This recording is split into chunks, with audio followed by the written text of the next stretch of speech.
Star news, मैं हूं आपके साथ भावना त्रिपाठी। वक्त तो चला है हमारी खास बुलेटिन हमारी देवभूमि का। बुलेटिन की शुरुआत करेंगे हरिद्वार की खबर के साथ, जहां प्रशासन ने प्रदूषण फैलाने वालों के खिलाफ सख्त रूप अपना लिया है।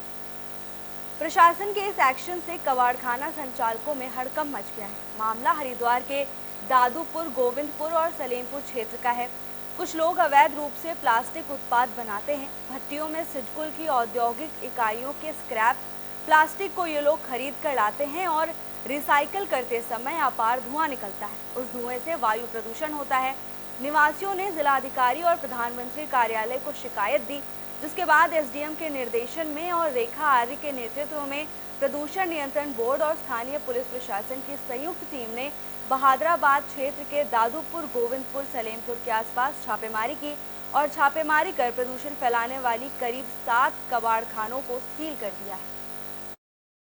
लेटर प्राप्त हुआ जो एसडीएम महोदय के यहाँ से प्राप्त हुआ, जिसके प्रकरण में हमें संयुक्त टीम के द्वारा एक निरीक्षण किया गया, जिसमें बहुत सारी कंपनियां इस तरह की पाई गई जो प्लास्टिक वेस्ट को कलेक्ट करके और उससे गुल्ले का निर्माण कर रही थी, जो कि अवैध रूप है। बिना परमिशन के, बिना उसके वो स्टोरेज ही नहीं कर सकते। वो गुल्ला बनाने की तो बात ही अलग है।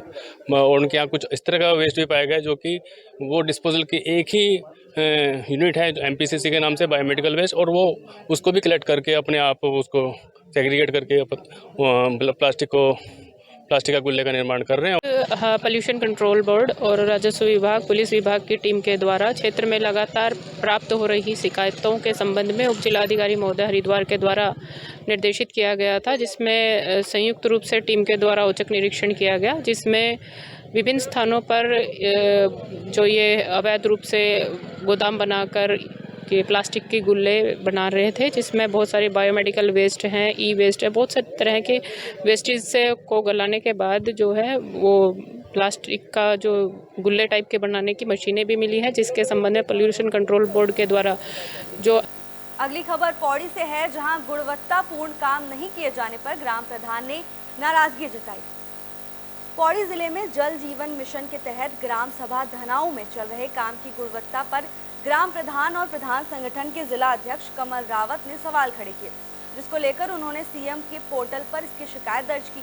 मामले में कार्रवाई न होने से नाराज प्रधान संगठन के जिला अध्यक्ष कमल रावत ने जिला अधिकारी डॉक्टर आशीष चौहान से मुलाकात की और उनके जरिए मुख्यमंत्री को ज्ञापन भी भेजा। कमल रावत ने बताया कि उनकी ग्राम सभा में जल जीवन मिशन के तहत घर में नल और नल में जल की स्कीम के तहत बिछाई जा रही पाइपलाइन में गुणवत्तापूर्ण काम नहीं किया जा रहा, जिसको लेकर उन्होंने सीएम पोर्टल पर शिकायत दर्ज की थी, लेकिन विभाग ने मामले में कोई ठोस कार्रवाई नहीं की। भारत उसमें जहां मोदी जी भ्रष्टाचार पे अंकुश लगाए बैठे हैं, वहीं जो निचले स्तरीय कर्मचारी यहाँ पे जो पौड़ी जनपद की, मैं एक विभाग की बात करूँ, जल संस्थान में 1905 पे हम शिकायत करते हैं। माननीय सीएम साहब का जो पोर्टल है जिसमें शिकायतों का निराकरण किया जाता है, तो मुझे लगता नहीं कि अगर ऐसे ही निराकरण किया जाता होगा तो ये धरातल ऊंट के मुंह में जीरे वाली जो बात है वो सिद्ध साबित होती है जल संस्थान के अधिशासी अभियंता के विभाग के द्वारा। अब मैं प्रकरण बता दूं अपने ग्राम सभा का कि मेरी ग्राम सभा में हर घर नल और नल में जल के तहत कार्य किया जा रहा है। संबंधित ठेकेदार द्वारा काम किया गया जो कि गुणवत्ता के आधार पे नहीं किया गया है। मैंने कई बार इनको कहा है कि जो आपके 50 mm के जो पाइप है, पूरे 50 के 50 आप इस वाली लाइन पे लगवाइए, जिससे हमारे लिए गांव में सहूलियत हो। ज्ञापन माननीय मुख्यमंत्री जी के लिए, और उसमें जल जीवन मिशन से संबंधित कुछ शिकायतें या कुछ समस्याओं को उसमें लिखा गया। बुलेटिन में आगे बढ़ेंगे देहरादून की खबर के साथ, जहां वर्ल्ड इन्वेस्टर समिट को लेकर तैयारियां तेज हैं। 8 और 9 दिसंबर को होने वाले वैश्विक निवेशक सम्मेलन को सफल बनाने के लिए अलग अलग विभाग तैयारियों में जुटे हुए हैं। विभागीय स्तर पर निर्धारित किए गए लक्ष्य को हासिल करने के लिए लगातार प्रयास किए जा रहे हैं।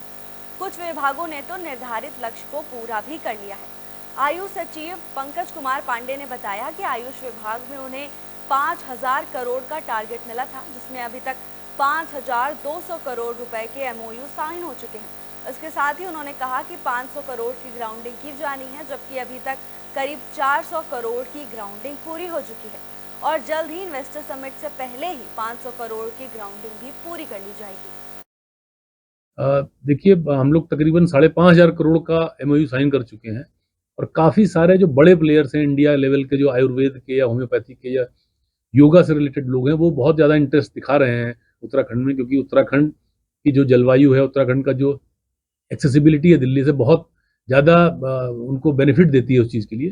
तो काफ़ी सारे लोग यहाँ पे आ रहे हैं और हम लोग तकरीबन हमने 400 करोड़ तक के हमने ग्राउंडिंग भी कर दिए हैं पिछले 1 अप्रैल से लेकर अभी तक। जो हमने नए प्रोजेक्ट सैंक्शन करे या जो नए प्रोजेक्ट पे काम किया उसमें 400 करोड़ के हम ग्राउंडिंग कर चुके हैं और हमारा लक्ष्य 5000 करोड़ का था एमओयू का, वो हम ऑलरेडी 5500 करोड़ से आगे बढ़ चुके हैं।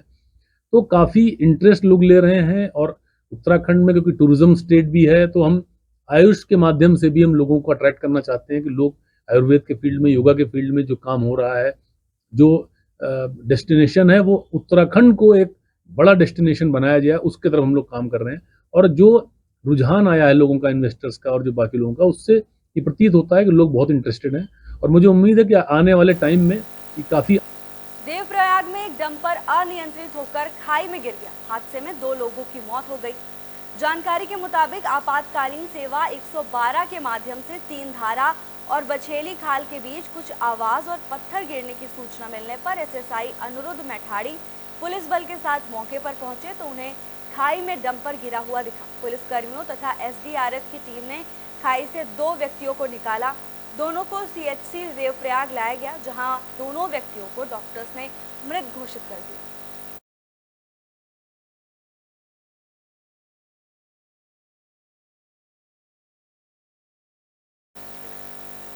अगली खबर मंगलौर से है, जहां किसानों ने धरना दिया। किसान का खून से लथपथ शव लिबरहेड़ी गांव में मिला था। शव मिलने के 1 सप्ताह बीत जाने के बाद भी खुलासा न होने को लेकर किसानों ने धरना प्रदर्शन किया। इस दौरान किसानों ने आरोप लगाया कि लिबरहेड़ी के जंगलों में पशुओं के लिए चारा लेने गए किसान की हत्या की गई है, लेकिन पुलिस ने अभी तक खुलासा नहीं किया है। मामले को लेकर सैकड़ों किसान मंगलौर की गुड़ मंडी परिसर में इकट्ठा हुए और धरना दिया। प्रदर्शन के दौरान एसपी स्वपन किशोर किसानों के बीच पहुंचे और किसानों को आश्वासन दिया कि मामले की हर पहलू से जांच की जा रही है। तथ्यों के सामने आते ही उसके अनुसार कार्यवाही की जाएगी। लिबरहेड़ी गांव में विगत दिनों एक व्यक्ति की संदिग्ध परिस्थितियों में मृत्यु के संबंध में अंतर्गत धारा 302 आईपीसी का अभियोग बना पंजीकृत किया गया है कोतवाली में, जिस संबंध में आज किसान यूनियन के प्रतिनिधियों के द्वारा वार्ता के लिए अपेक्षा की गई थी और इस संबंध में उनसे वार्ता की गई है। मुख्य रूप से इसमें आमजन से और सभी संबंधित लोगों से अपील की गई है, अपेक्षा की गई है कि वे इस घटना के संबंध में अगर किसी भी तरह की कोई भी जानकारी रखते हैं तो व्यक्तिगत रूप से भी संपर्क करके, फोन से संपर्क करके विवेचक को वो जानकारी उपलब्ध कराएं। धरना प्रदर्शन ये था, अभी 29 तारीख में देखा आपने, एक किसान का मर्डर करके उसे ट्रैक्टर के नीचे डाल दिया था लिबरहेड़ी के किसान को। बहुत ही दर्दनाक वो हादसा था और 29 तारीख से आज तक उसमें कोई कार्रवाई नहीं हुई। उसकी 29 तारीख में तहरीर दी गई थी, वो मुकदमा भी कल, हत्या का मुकदमा कल कायम करा गया जब हमने धरने का नोटिस दे दिया। आज यहाँ कोतवाल साहब, एसपी रियाज साहब, पूरे तमाम फोर्स यहाँ आई थी, तो हमने 20 तारीख तक का, दिसंबर तक का टाइम दिया। अगर उत्तरकाशी में जिला पंचायत अध्यक्ष ने माघ मेला की तैयारियों को लेकर बैठक की। आपको बता दें कि माघ मेले में स्वयं सहायता समूह यानी सेल्फ हेल्प ग्रुप्स के द्वारा स्टॉल लगाकर स्थानीय उत्पादों को बढ़ावा दिया जाएगा। उसके साथ ही संस्कृति के क्षेत्र में उभरते स्थानीय कलाकारों को मंच प्रदान किया जाएगा।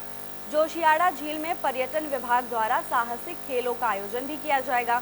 अध्यक्ष बिजलावार ने माघ मेले के दौरान बिजली और पानी की आपूर्ति सुनिश्चित रखने के निर्देश भी दिए। अर्धवार्षिक जो है महीना था थाना भगवानपुर का, उसमें यहाँ का थाने का साफ सफाई, मालों का रख रखाव, सरकारी संपत्ति वगैरह उनको चेक किया गया है। जो भी कमियां हुई है उसमें थाना अध्यक्ष को हिदायत की गई है कि वो कमियां सही कर लें और बाकी सारा मुआयना जो है। सर, किस तरह की कमी आई? कमियां दरअसल असलों में साफ़ सफाई ठीक नहीं है, सरकारी संपत्ति का रख रखाव सही नहीं था और जो लावारिस माल है। और जो अगली खबर विकास नगर से है, जहां विकसित भारत संकल्प यात्रा निकाली गई, जिसमें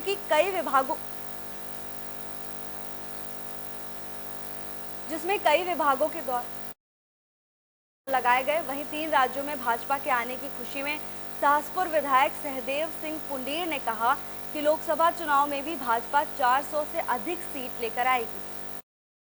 पूरे देश में विकसित भारत संकल्प यात्रा निकल रही है और इसका जनता को सीधे सीधे लाभ मिल रहा है। जनता को जो 10 साल में माननीय मोदी सरकार की गारंटी जो योजनाएं लागू की गई हैं, उनसे जनता को जो है सीधे सीधे लाभ मिल रहा है, जनता को बताया जा रहा है। और आप देख रहे होंगे कि यहाँ पर भी ग्राम सभा ढाकी में जो केंद्र सरकार की योजनाएं, उनके यहाँ पर विभागों के द्वारा जो स्टॉल लगाए गए हैं और जनता को बताया जा रहा है भी यहाँ पर जैसे प्रधानमंत्री उज्ज्वला योजना, अभी जब स्टॉल पर हम लोग गए तो देखा है कि 10 लाभार्थी और हैं जिनको जो है निःशुल्क प्रधानमंत्री उज्ज्वला योजना के कनेक्शन मिलने हैं, उनके फॉर्म वगैरह भरे गए हैं। इसी प्रकार प्रधानमंत्री आवास योजना, प्रधानमंत्री आयुष्मान योजना, और इस योजनाओं से जनता को सीधे सीधे लाभ मिल रहा है। और ये जो विकसित भारत संकल्प यात्रा है, इसका बुलेटिन के आखिर में बात भगवानपुर की, जहां जिला पंचायत अध्यक्ष प्रतिनिधि और विधायक आमने सामने आ गए। विवाद इतना बढ़ गया कि पुलिस को बीच में आकर मामला शांत कराना पड़ा। जानकारी के मुताबिक सड़क बनाने को लेकर पहले तो नगर पंचायत अध्यक्ष प्रतिनिधि ने विधायक के ठेकेदार के साथ मारपीट की, जिसके बाद मामला गंभीर हो गया और विधायक ममता राकेश ने फीता काटकर उसी सड़क का उद्घाटन कर दिया। जिसके बाद काम फिर से शुरू हो गया, जिसकी सूचना पर नगर पंचायत अध्यक्ष प्रतिनिधि फिर वहां पहुंचे और काम रुकवा दिया। पुलिस को सूचना मिलने पर पुलिस ने काम रुकवा दिया और दोनों पक्षों को अपना अपना पक्ष लेकर थाने भी बुलाया। ये सबके संज्ञान में है और सभी चैनलों द्वारा दिखाया गया प्रमुखता से कि मेरे विधायक निधि से भगवानपुर नगर पंचायत में 4 कार्य थे जो जनता की मांग पर हमने वो स्वीकृत कराए थे कार्य। लेकिन मुझे बड़े दुख के साथ कहना पड़ता है कि पूरी प्रक्रिया होने के बाद यहाँ तक कि हमारे किए कार्यों का विधिवत तरीके से जो प्रक्रिया अपनाई जाती है, उसके तहत टेंडर प्रक्रिया हो गई। टेंडर होने के बाद में वर्क ऑर्डर जारी हो गए थे और वर्क ऑर्डर जारी होने के बाद जब हमारा ठेकेदार वहाँ काम करने के लिए गया तो उसके साथ अभद्रता कुछ लोगों के द्वारा की गई। अभद्रता करके उसे काम करने से रोका गया, यहाँ तक कि उसके साथ मारपीट भी कुछ लोगों के द्वारा की गई।